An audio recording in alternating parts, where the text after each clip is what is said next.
This is chapter 4 magnetic effects of electric current of class 12.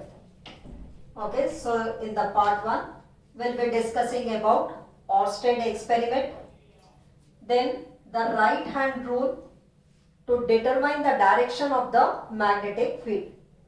Okay, then the Biot-Savart law, okay, and the applications of the Biot-Savart law, in which we'll be discussing the magnetic field at the center of a current carrying coil and then on the axis of the circular current carrying coil. Okay, so we'll be deriving the expressions. Okay, after that we'll discuss Ampere's circuital law and its applications. Okay, so now let's start with the first topic, that is Oersted's experiment. Oersted was the first one to show that there is some magnetic field around the current carrying wire. So he took a current carrying wire, okay, and placed a magnetic compass needle under that wire, and it was seen that the magnetic compass needle gets deflected.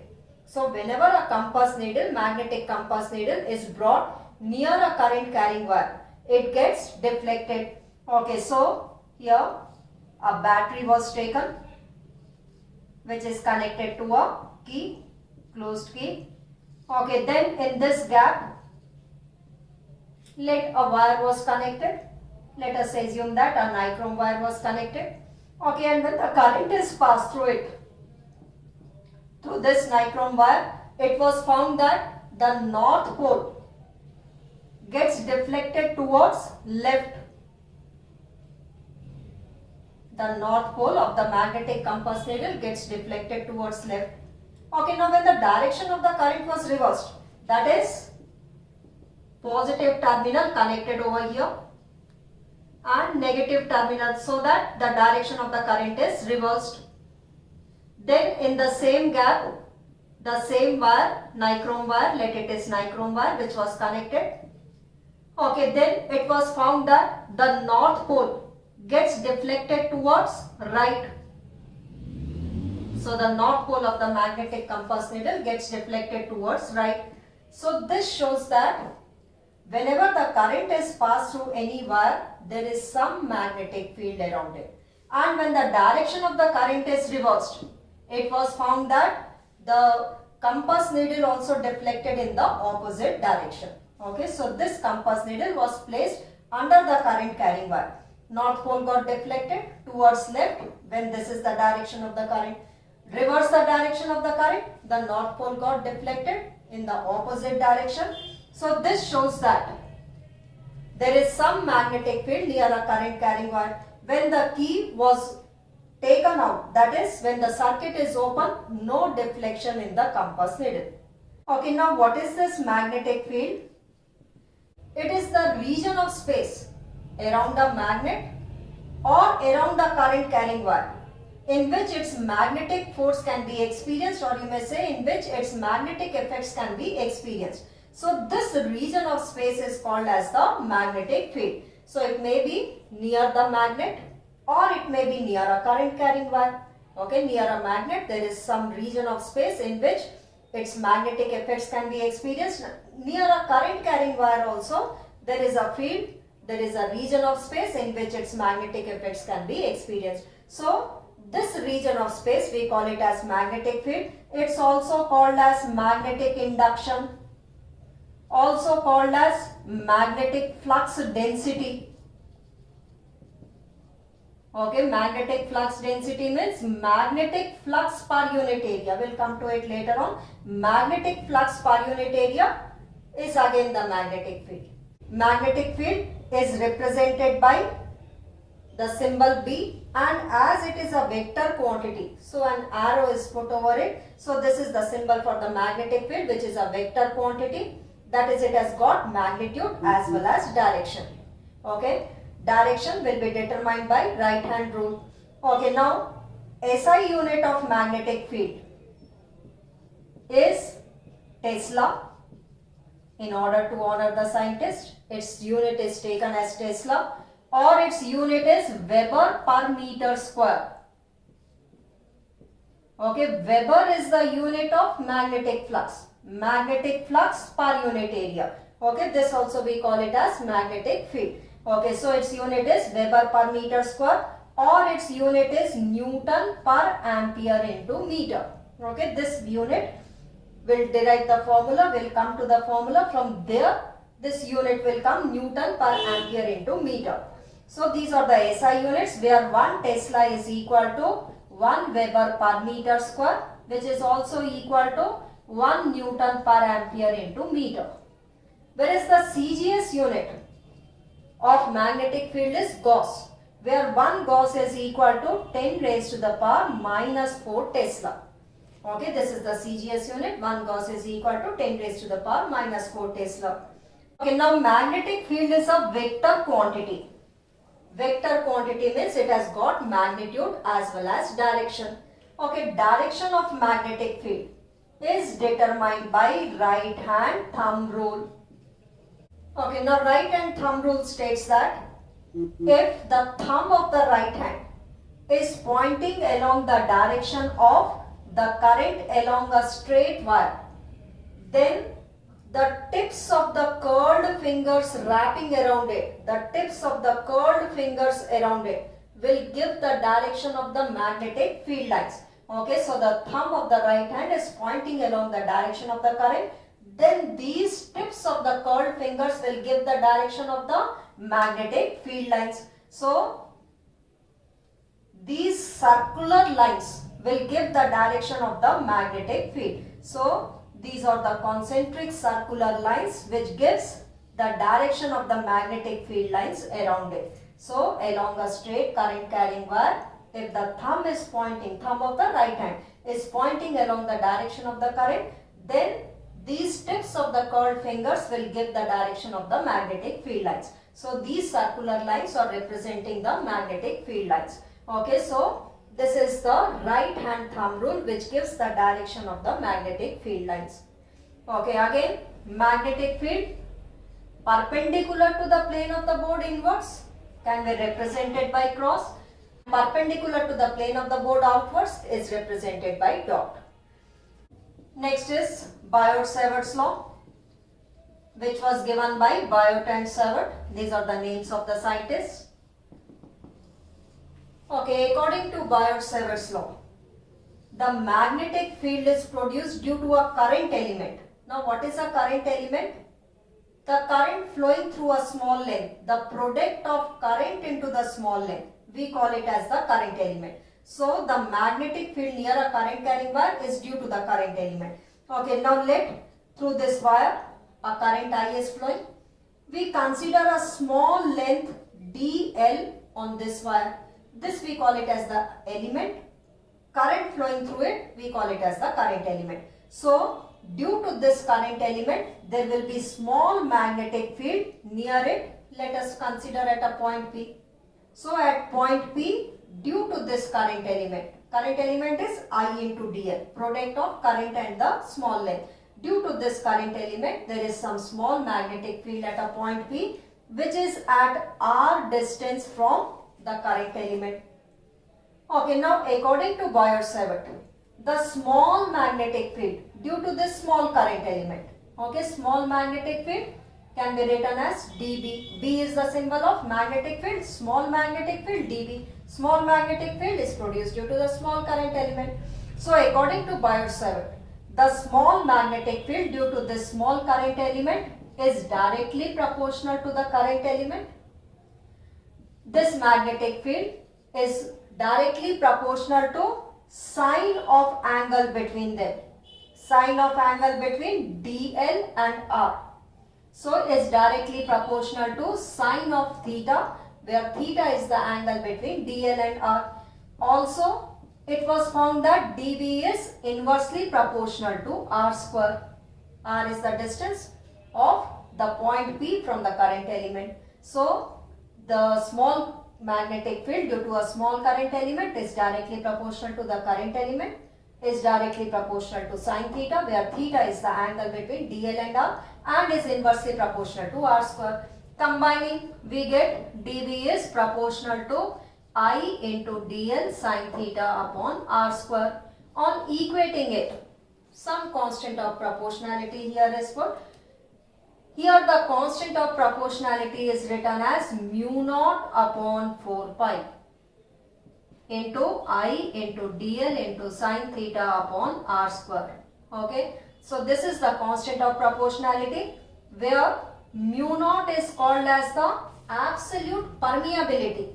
It is called as the permeability of the free space, or it may be called as the absolute permeability.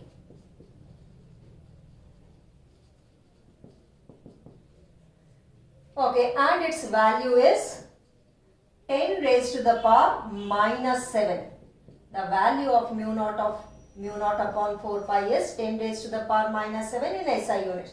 Now what will be its SI unit? B has got a unit, magnetic field has got a unit, Tesla into R square, that is meter square, upon I, which is ampere, upon dl, which is meter. Okay, which is equal to 10 raised to the power minus 7 Tesla meter per ampere. So in SI unit, the value of mu naught upon 4 pi is 10 raised to the power minus 7, and what is its SI unit? Tesla meter per ampere. So this is the value of mu naught by 4 pi, the constant of proportionality. Okay, and this law we call it as the Biot-Savart law. Okay, if we have to find out the total magnetic field for this length of the wire, then it will be integration of mu naught upon 4 pi I dl sine theta upon r square. Okay, now this magnetic field is a vector quantity. So let us write it in vector form. Let us multiply and divide it by r. So we get the equation to be dV is equal to mu naught upon 4 pi I dl into r sine theta upon r square into r. It will be r cube. So we have multiplied and divided by r. Okay, now the angle between dl and r is theta. dl is a vector quantity, current element, that is along the direction of the current is its direction. R is also the position vector from this dl, so it is also a vector quantity. So it is the angle between dl and r. So we can write it as dl r into sine theta can be written as dl cross r vector. We know that if there are two vectors, a cross b vector is equal to ab sine theta. The same way dl into r into sine theta, both are vector quantities, dl and r. So this can be written as, let us write it here. So in vector form, it can be written as mu naught upon 4 pi I dl cross r vector upon r cube. So this is the Biot-Savart law, or the small magnetic field due to the small current element in the vector form. Okay, this is the magnitude, and this we have written in the vector form. Now let's do few applications of Biot-Savart law. The first one is magnetic field due to an infinite long straight current carrying wire.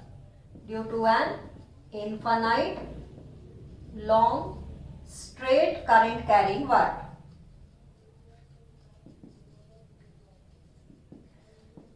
Okay, now this is the straight wire. Here we are not going to derive. I will write the final expression.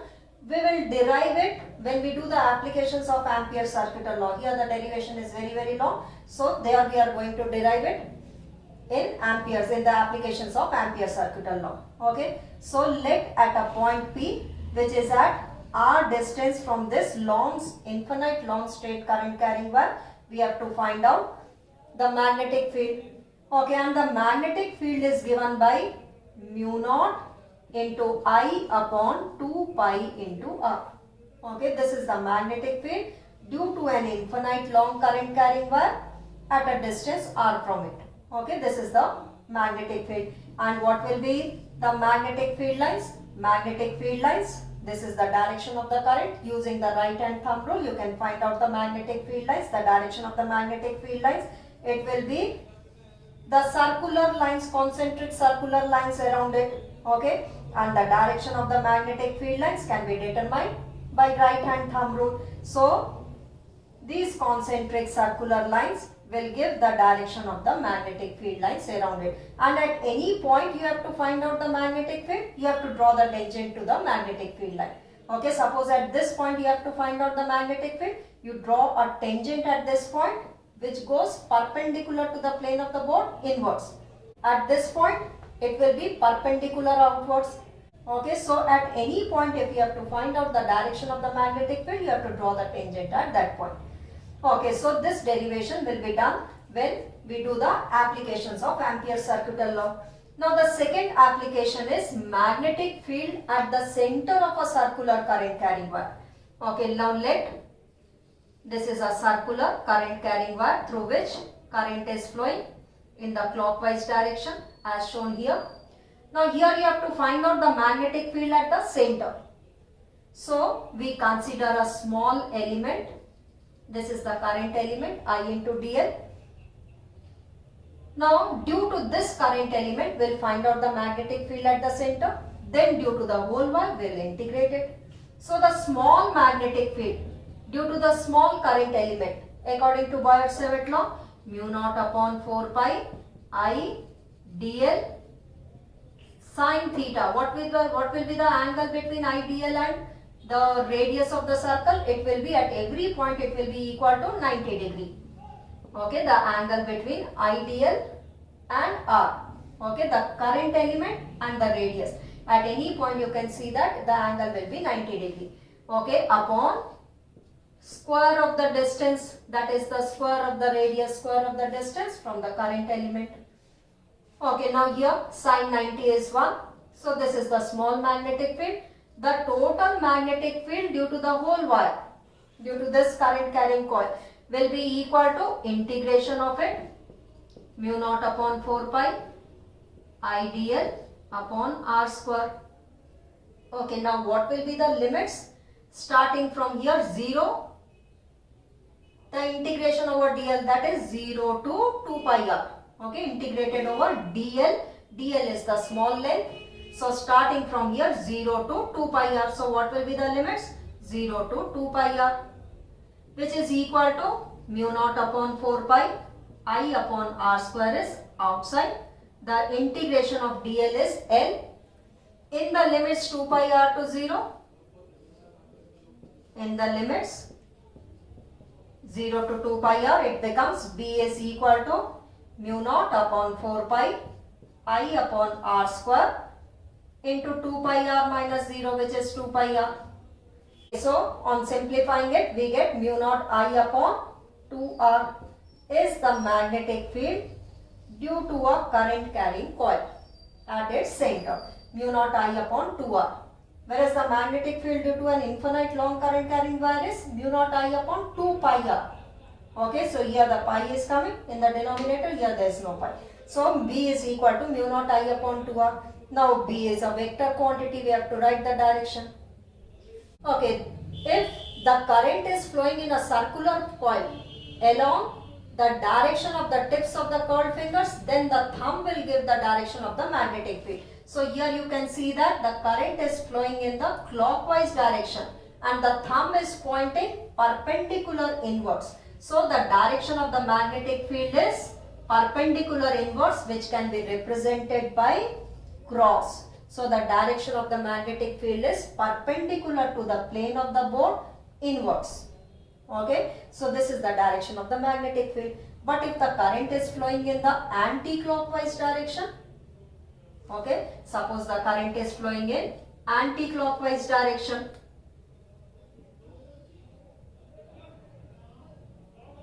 this is the direction of the current, then the magnetic field will be perpendicular to the plane of the board outwards, okay, which can be represented by dot. Okay, also let us draw the magnetic field lines for this circular current carrying coil at its center. Okay, as you can see here, if the current is in the clockwise, the magnetic field is perpendicular to the plane of the paper inwards. Okay, now this is the direction of the current which is flowing in the clockwise direction. At this point, you draw the magnetic field lines using the right hand rule. Okay, suppose here the current is represented by the thumb of the right hand. So these concentric circles will give you the direction of the magnetic field lines, which will be along this direction. Okay, the same way at this point, the current is in the downward direction.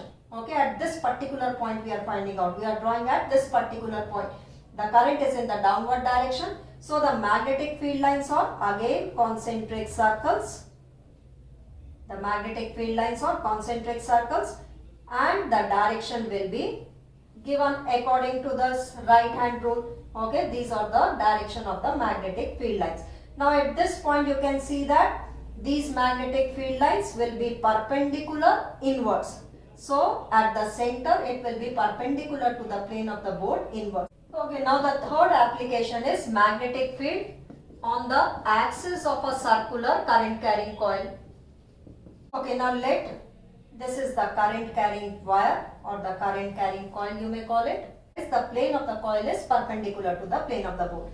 O is the center of the coil. Let the radius is R. The radius of the coil is R. Now we have to find out the magnetic field at a point which is lying on the axis of the circular current carrying coil. This is a circular current carrying coil, and we have to find out the magnetic field at a point P which is lying on its axial line. Okay, that is on its axis. Okay, so for this we consider a small current element at point C. Okay, current element is I into dl. This is the current element. Due to this small current element, there will be some magnetic field at the point P. Okay, now let this OP distance is x. Okay, so there will be some small magnetic field due to this current element at point C. Okay, using Biot-Savart law, we will write the expression of the magnetic field. The small magnetic field due to current element at point C is equal to, according to Biot-Savart, mu naught upon 4 pi I dl sin theta. Theta here will be always equal to 90 degree upon r square. Okay, now what is r over here? The distance of the point P from the current element. How much is this distance? Under root r square plus x square. What is this distance? Under root r square. It is the hypotenuse. This is radius r. This is distance x. So mu naught I dl sin theta upon square of the distance, that is Cp square, which will be equal to r square plus x square. Okay, here theta will be always 90 degree. Current element is perpendicular to the plane of the board outwards. Okay, and the distance here is Cp. So the angle between IDL and Cp will be always 90 degree. So here this theta will be always equal to 90 degree. IDL is, see, the current is coming outwards at this point C. So this is representing the direction of IDL, and Cp is the distance. The angle between Cp and this pin is 90 degree. So this angle will be always 90 degree. Okay, now let's find out the direction of this dV. We know that if we write that dV is equal to, in vector form, mu naught upon 4 pi I dl cross, what is the distance from the current element? Cp vector, this distance, upon, this is Cp cube, that is r cube. Okay, this distance cube when we write it in the vector form. Now dV should be perpendicular to dl as well as Cp. This magnetic field should be perpendicular to the plane containing dl and Cp. Okay, so it should be perpendicular to dl and Cp. Any line which is drawn in the plane of the board will be always perpendicular to dl. Okay, now here we have to draw the direction of dV such that it is perpendicular to Cp. So perpendicular to Cp, here we draw a line which will give the direction of dV.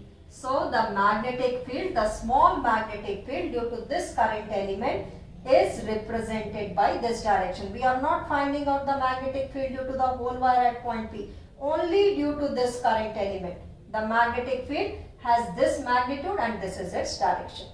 Okay, so dV is pointing along this direction which is perpendicular to Cp.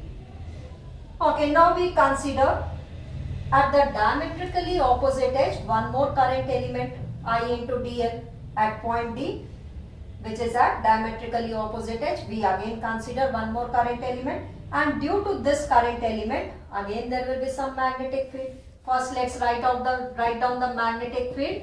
Due to this small current element, let it is equal to dB dash, which is equal to mu naught upon 4 pi I dl. Again the angle between the current element and this line dp will be always 90 degree upon what is the distance? This distance is also equal to under root r square plus x square. So square of the distance, that is dp square, is again equal to r square plus x square. So here we see that the magnitude of dB and dB dash both are equal. But now let's draw the direction of dB dash. What will be the direction of dB dash? As discussed earlier, it will be perpendicular to dP. So this direction will be perpendicular to dP. So this is the direction of dB dash. Okay, now if this angle is phi, this angle is also equal to phi. Okay, now we have to find out the resultant. So let us assume that this axial line is dividing in equal angles, that is, it is bisecting. So if this angle is phi, this angle is also equal to phi. Okay, this is phi. Geometrically it can be proved that this angle is also equal to phi. Why? Because this is perpendicular to dB and this is also 90 degree. So if this angle is phi, this is also phi, this the same way. If this is phi, this angle is also equal to phi. Now let us resolve dB in two components. This component is touching phi, dB cos phi. Perpendicular to it, dB sin phi. Now let us resolve dB dash also. This component is dB dash cos phi, whereas perpendicular to it will be dB dash sin phi. So here we see that as dV and dV dash both are equal in magnitude, so these components cancel out and these components will be added up. So for these two diametrically opposite edges, due to the small current element, the small magnetic fields are added up, which dB sin phi plus dB dash sin phi. Now let us consider two more diametrically opposite edges and two more current elements, due to which again the cos components will be cancelled out and the sine components will be pointing along the same direction. Consider two more diametrically opposite edges. Again the cos components will be cancelled out and the sine components will be added up. So the total magnetic field due to this circular coil, that is B, will be equal to not only dV plus dV dash sin phi components, the integration of all dV sin phi components. All the sin phi components will be added up. Okay, considering any two diametrically opposite edges, the cos will be cancelled out and all the sine components will be pointing along this direction. So the total magnetic field will be the integration of all dV sin phi components. Okay, now let us substitute dV, which is equal to mu naught upon 4 pi I into dl upon r square plus x square into sin phi. Sin phi can be determined from this triangle OPC, which is perpendicular upon hypotenuse, okay, which is equal to r upon under root r square plus x square. So r upon r square plus x square raised to the power half. Okay, so this is equal to mu naught upon 4 pi I into r upon r square plus x square raised to the power 3 by 2. Why? 1 plus half is 3 by 2 integration over dl. So it is only integrated over dl. dl is the small element, okay, and moving from here to the whole circumference of the circle. So the limits will be 0 to 2 pi r. So what will be the limits? 0 to 2 pi r. Okay, now the integration of dl is L, upper limit minus the lower limit, 2 pi r minus 0, we get it as 2 pi r. So the magnetic field is mu naught I into r upon 4 pi r square plus x square raised to the power 3 by 2 into integration of dl is L upper limit 2 pi r minus 0 is equal to 2 pi r only. Okay, now on simplify, what do we get? B is equal to mu naught I into r square upon 2 r square plus x square raised to the power 3 by 2 is the magnetic field at a point P which is lying on the axis of a circular current carrying wire. So this is the expression for the magnetic field due to a circular current carrying wire on its axis, that is at a point P. Okay, now the direction of this magnetic field, as all the sign components are pointing along this direction and the total magnetic field is summation of all the sin phi components. So it means the total magnetic field is pointing along this direction, that is it is towards right. So the direction is towards right in the plane of the board. Okay, or you can see it in this manner also. If the tips of the curled fingers are pointing along the direction of the current, then the thumb at point P is pointing towards right. So the direction of the magnetic field is in the plane of the board towards right. This is the current and thumb is pointing the direction of the magnetic field. So the B has a direction towards right. Now let's discuss this result. Okay, now let us consider few cases. The first case, the magnetic field at the center, the same expression what we have derived in the previous case, magnetic field at the center of the coil, that is x is equal to 0. We should get the same expression what we have derived in the second case. So if x is equal to 0 means we are finding out the magnetic field at the center. X is equal to 0, mu naught I r square upon twice r cube, x is 0. Okay, so r cube, this cancels out. So what do we get? Mu naught I upon 2r is the same expression what we have found out. So magnetic field at the center is the same thing, mu naught I upon 2r, which we have derived in the previous expression. Now if x is much greater than r, if x is much greater than r, then the magnetic field, you can neglect this r in comparison to x. That is, this point is very far away as compared to the radius of the circle.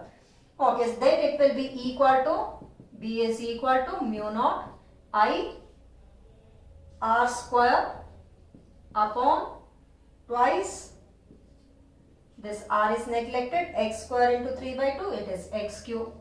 So from here we see that B is inversely proportional to x cube. That is, as we move away from the center along its axis, the magnetic field decreases by x cube. Along here also, along the opposite direction also. Okay, along the other direction also, the magnetic field will decrease. According to this rule, B is inversely proportional to x cube. Let us draw the variation of magnetic field with the distance x. This point is the center of the coil. Okay, it is the point O. At this point, the magnetic field is given by this expression, which is the maximum value. So at the center it is mu naught I upon 2r, and as we move towards right or towards left, the magnetic field decreases by x cube. So B is inversely proportional to x cube. So this is the variation of the magnetic field with x. Okay, next is Ampere's circuital law. Ampere's circuital law, which states that the line integral of the magnetic field for a closed loop is equal to mu naught times the current threading out that loop. Okay, now let this is the closed loop. The magnetic field for this closed loop. So how do we write mathematically? The line integral of the magnetic field for a closed loop. Okay, so this is the closed line integral of the magnetic field, or you may say it is the line integral of the magnetic field for a closed loop. Okay, let this is the closed loop. Okay, this circle on the integral sign shows that it is for a closed loop. So the closed line integral of the magnetic field is equal to mu naught times the current threading out that loop. Let the current through this loop is I. So it is equal to mu naught into I. So the closed line integral of the magnetic field is equal to mu naught times the current threading out through that loop. Here there is only one term. Okay, if there are n number of terms, then it can be written as n into mu naught into I. Okay, so this is the mathematical expression of Ampere's circuital law for one term, for one loop, B dot dl, closed line integral is equal to mu naught into I. If there are n number of terms, B dot dl for the closed loop, closed line integral will be equal to n times mu naught into I. Okay, now this loop which is considered is called as the Amperian loop. It is called as the Amperian loop, and it is taken in such a way, it is considered in such a way that either B disappears, that is B is equal to 0 on this loop. We have to consider the loop in such a way that either B disappears or B is tangential to the loop. B is tangential to the loop, or B is perpendicular to the loop. The magnetic field is perpendicular to the loop. So the Amperian loop has to be considered in such a way that either B disappears or B is tangential to the loop or B is perpendicular to the loop. Okay, so we have to consider the Amperian loop in such a way. Now let us prove this Ampere's circuital law. Okay, so we'll start from the left hand side and we'll reach the right hand side. Okay, we consider, this is the straight current carrying wire. We consider an Amperian loop which is a circular line around it, which is a circle around it. Okay, and at a distance r, let the radius of the circle is r. Now let us start from the left hand side. Left hand side is closed B dot dl. That is, it is equal to B into dl into cos of angle between them. Let it is theta. Now we consider a small element dl. Its length is dl. Okay, what will be the direction of the dl? This element will be perpendicular inwards. Okay, the element will be pointing perpendicular inwards. And what is the direction of the magnetic field? We know that according to right hand thumb rule, if thumb is pointing along the direction of the current, the magnetic field lines or circular lines around it, okay, passing through this point P, we draw a circle. This is the Amperian loop, and B is also pointing at this point. If we draw the tangent, it will be perpendicular inwards. So B is also pointing perpendicular inwards, and the small length which we have considered at this point P is also pointing perpendicular inwards. That is, the angle theta here is 0 degree. B perpendicular inwards, dl also inwards. So what is the angle between B and dl? It is 0 degree. So it is equal to B into dl. Okay, now we know that the magnetic field due to an infinite long straight current carrying wire, we know is equal to mu naught I upon 2 pi r into dl.